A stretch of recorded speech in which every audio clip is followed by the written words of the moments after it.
നമസ്കാരം, മലയാളത്തിലേക്ക് സ്വാഗതം. 6 മാസത്തെ ലോക്ക് ഇൻ കാലാവധി അവസാനിച്ചതിനെ തുടർന്ന് പൈൻ ലാബ്സ് ഓഹരി ഇന്ന് വലിയ സെല്ലിംഗ് പ്രഷറാണ് ഫേസ് ചെയ്തത്. ഏകദേശം 17,372 കോടി രൂപ മൂല്യം വരുന്ന 92.4 കോടി ഓഹരികൾ വിപണിയിൽ കൈമാറ്റത്തിന് സജ്ജമായതോടെ കമ്പനിയുടെ ഓഹരി വില 10% ഇടിഞ്ഞ് 167 രൂപയിലെത്തി. നുവാമ ഇൻസ്റ്റിറ്റ്യൂഷണൽ ഇക്വിറ്റീസിന്റെ കണക്കുകൾ പ്രകാരം കഴിഞ്ഞ നവംബറിലെ ലിസ്റ്റിംഗിന് ശേഷമുള്ള ഏറ്റവും വലിയ ഏകദിന തകർച്ചയാണിത്. എന്നാൽ ലോക്ക് ഇൻ കാലാവധി അവസാനിച്ചു എന്നത് ഈ ഓഹരികളെല്ലാം ഉടൻ വിറ്റഴിക്കപ്പെടുമെന്ന സൂചനയല്ല. പകരം നിക്ഷേപകർക്ക് ഈ ഓഹരികൾ വിൽക്കാനുള്ള അനുമതി ലഭിച്ചു എന്ന് മാത്രമാണ് ഇതിനർത്ഥം. കമ്പനി മാർച്ച് പാദത്തിലെ സാമ്പത്തിക ഫലങ്ങൾ മെയ് 25 പ്രഖ്യാപിക്കും.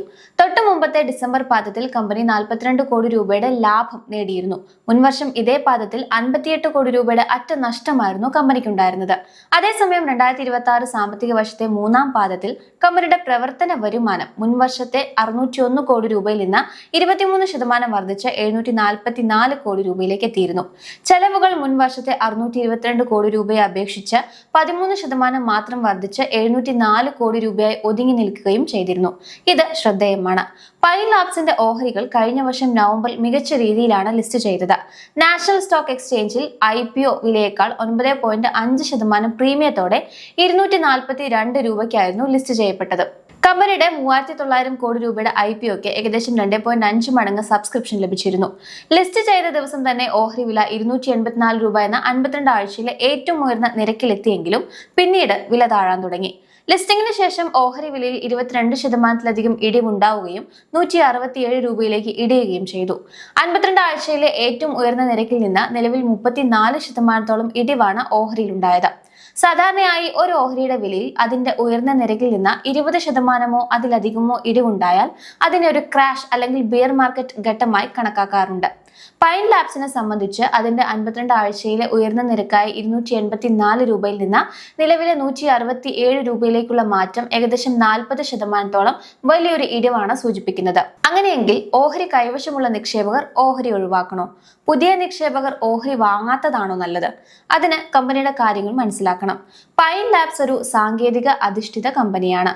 ഇന്ത്യക്ക് പുറമെ Malaysia, Singapore, UAE, Australia, US, Africa തുടങ്ങിയ ആഗോള വിപണികളിലെ വാണിജ്യ മേഖല ഡിജിറ്റലൈസ് ചെയ്യുന്നതിലാണ് ഇവർ ശ്രദ്ധ കേന്ദ്രീകരിക്കുന്നത്.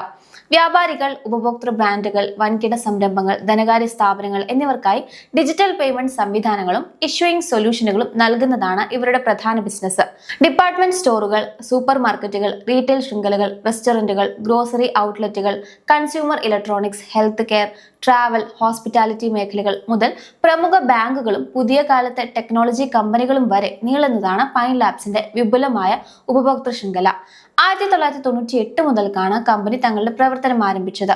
കമ്പനിയുടെ വിപണി മൂല്യം 19,515 കോടി രൂപയാണെങ്കിലും ബുക്ക് വാല്യൂ 32.3 രൂപയാണ്. നിലവിലെ ഓഹരി വില അതിന്റെ 5 ഇരട്ടിയിലധികം കൂടുതലാണ്. കമ്പനിയുടെ കടബാധ്യത അഥവാ ഡെറ്റ് ടു ഇക്വിറ്റി റേഷ്യോ 0.23 ആണ്. ഇത് നിയന്ത്രണ വിധേയമാണെന്നത് ആശ്വാസകരമാണ്. എന്നാൽ റിട്ടേൺ ഓൺ ഇക്വിറ്റി -3.31%, ROC -0.49% തുടരുന്നത് കമ്പനി ഇനിയും സ്ഥിരമായ ലാഭക്ഷമത കൈവരിക്കാനുണ്ട് എന്ന് സൂചിപ്പിക്കുന്നു. എങ്കിലും കഴിഞ്ഞ 5 വർഷത്തെ വിൽപ്പന വളർച്ച 21.8% തുടരുന്നത് കമ്പനിയുടെ ബിസിനസിന്റെ വിപുലീകരണത്തെ കാണിക്കുന്നുണ്ട്. പൈൻ ലാബ്സ് കഴിഞ്ഞ കുറെ കാലമായി നഷ്ടത്തിലായിരുന്നതിനാലും 2026 സാമ്പത്തിക വർഷത്തിന്റെ മൂന്നാം പാദത്തിൽ മാത്രമാണ് ആദ്യമായി 42 കോടി രൂപ ലാഭം റിപ്പോർട്ട് ചെയ്തത് എന്നതിനാലും കൃത്യമായ ഒരു PE അനുപാതം കണക്കാക്കാൻ നിലവിൽ സാധ്യമല്ല. സാധാരണയായി ഒരു വർഷത്തെ മുഴുവൻ ലാഭം പോസിറ്റീവായാൽ മാത്രമേ ഇത്തരം കണക്കുകൾ ലഭ്യമാകാറുള്ളൂ. കൂടാതെ കമ്പനി ലിസ്റ്റ് ചെയ്തിട്ട് ഒരു വർഷം തികയാത്തതിനാൽ ലാഭത്തിലെ വാർഷിക വളർച്ചാ നിരക്ക് മുൻ വർഷങ്ങളുമായി താരതമ്യം ചെയ്ത് പെഗ് റേഷ്യോ കണ്ടെത്തുകയും പ്രയാസകരമാണ്. വരും പാദങ്ങളിലും ലാഭം തുടരുകയാണെങ്കിൽ ഈ വർഷം അവസാനത്തോടെ ഈ അനുപാതങ്ങൾ അളക്കാൻ നമുക്ക് സാധിച്ചേക്കാം. അതുവരെ നിക്ഷേപകർ പ്രൈസ് ടു സെയിൽസ് അല്ലെങ്കിൽ പ്രൈസ് ടു ബുക്ക് വാല്യൂ എന്നീ അളവുകോലുകളാണ് ഇത്തരം കമ്പനികളെ വിലയിരുത്താൻ പ്രധാനമായും ഉപയോഗിക്കേണ്ടത്. പൈൻ ലാബ്സിന്റെ ക്യാഷ് ഫ്ലോ വിവരങ്ങൾ വിശകലനം ചെയ്താൽ കമ്പനി സാമ്പത്തികമായി ഒരു നിർണായക ഘട്ടത്തിലാണെന്ന് മനസ്സിലാക്കാം.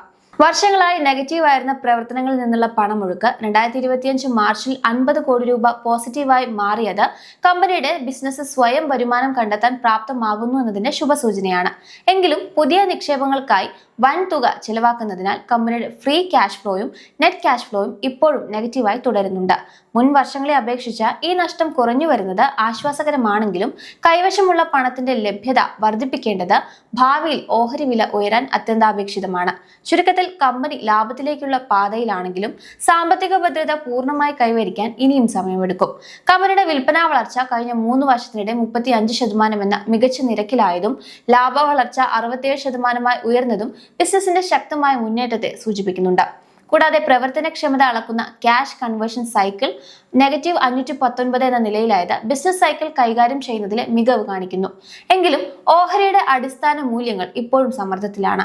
ഇനി ടെക്നിക്കൽസ് പരിശോധിച്ചാൽ പൈൻ ലാബ്സ് നിലവിൽ ഒരു ബെയറിഷ് ട്രെൻഡിലൂടെയാണ് കടന്നു പോകുന്നത്. ഓഹരിയുടെ ഏറ്റവും പ്രധാനപ്പെട്ട സപ്പോർട്ട് 151 രൂപയാണ്. വില ഈ നിലവാരത്തിന് താഴേക്ക് പോവുകയാണെങ്കിൽ കൂടുതൽ ഇടിവിന് സാധ്യതയുണ്ട്. അടുത്ത സപ്പോർട്ട് ലെവലുകൾ 145, 140 രൂപ എന്നിവയാണ്.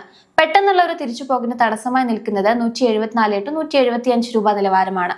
ഓഹരി ഈ കടമ്പ കടന്നാൽ മാത്രമേ 190 to 200 രൂപ ലക്ഷ്യങ്ങളിലേക്ക് നീങ്ങാൻ സാധിക്കൂ. നിലവിൽ RSI 43 to 45 നിലവാരത്തിലാണ്. ഇത് ഓഹരി ഓവർസോൾഡ് മേഖലയിലേക്ക് അടുക്കുകയാണ് എന്ന് സൂചിപ്പിക്കുന്നുണ്ട്. 150 to 155 രൂപ റേഞ്ചിൽ എത്തുമ്പോൾ RSI 30 താഴേക്ക് പോവുകയാണെങ്കിൽ ഒരു ബൗൺസ് ബാക്ക് പ്രതീക്ഷിക്കാം. ഓഹരി അതിന്റെ 10-day, 20-day, 50-day മൂവിംഗ് ആവറേജുകൾക്ക് താഴെയാണ് വ്യാപാരം നടത്തുന്നത്. ഇത് ഹ്രസ്വകാല അടിസ്ഥാനത്തിൽ നെഗറ്റീവ് സൂചനയാണ് നൽകുന്നത്. ഇന്നത്തെ വലിയ വിലയിടിവിനോടൊപ്പം വോളിയം കൂടുതലാണെങ്കിൽ അത് വലിയ നിക്ഷേപകർ ഓഹരികൾ വിറ്റഴിക്കുന്നതിന്റെ സൂചനയാകാം, പ്രത്യേകിച്ച് ലോക്ക് ഇൻ പീരിയഡ് കഴിഞ്ഞ സാഹചര്യത്തിൽ. നിലവിൽ പുതിയ നിക്ഷേപകർക്ക്, അതായത് ന്യൂ ബയേഴ്സിനെ സംബന്ധിച്ച് ഓഹരി വാങ്ങാൻ ഇത് അനുയോജ്യമായ സമയമല്ല. ഓഹരി വില 151 രൂപ എന്ന സപ്പോർട്ട് നിലവാരത്തിൽ സ്ഥിരത കൈവരിക്കുന്നുണ്ടോ എന്ന് നിരീക്ഷിക്കുക.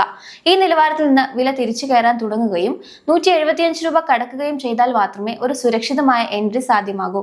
ലോങ് ടേം നിക്ഷേപകർ മനസ്സിലാക്കേണ്ടത് നിലവിലെ വിലയിടിവിന് പ്രധാന കാരണം ലോക്ക് ഇൻ പീരിയഡ് കഴിഞ്ഞതോടെ പ്രീ IPO നിക്ഷേപകർ ലാഭമെടുക്കുന്നതാണ്. ഇത് കമ്പനിയുടെ ബിസിനസ് തകർന്നതുകൊണ്ടല്ല, മറിച്ച് വിപണിയിലെ ഓഹരികളുടെ ലഭ്യത കൂടിയതുകൊണ്ടാണ്. ഈ സമ്മർദ്ദം കുറയുമ്പോൾ വില തിരിച്ചു കയറാനുള്ള സാധ്യതയുണ്ട്. പൈൻ ലാബ്സ് നഷ്ടത്തിൽ നിന്ന് ലാഭത്തിലേക്ക് നീങ്ങിക്കൊണ്ടിരിക്കുന്ന ഒരു ടേൺ അറൗണ്ട് കമ്പനിയാണ്. പ്രവർത്തനങ്ങളിൽ നിന്നുള്ള പണമൊഴുക്ക് പോസിറ്റീവായത് ഒരു ദീർഘകാല നിക്ഷേപകനെ സംബന്ധിച്ച് വലിയ ആത്മവിശ്വാസം നൽകുന്ന ഘടകമാണ്. അതിനാൽ ദീർഘകാലത്തേക്ക് നിക്ഷേപം തുടരണോ എന്ന് തീരുമാനിക്കാൻ വരാനിരിക്കുന്ന 4ാം പാദ ഫലങ്ങൾ കൂടി നിർണായകമാണ്.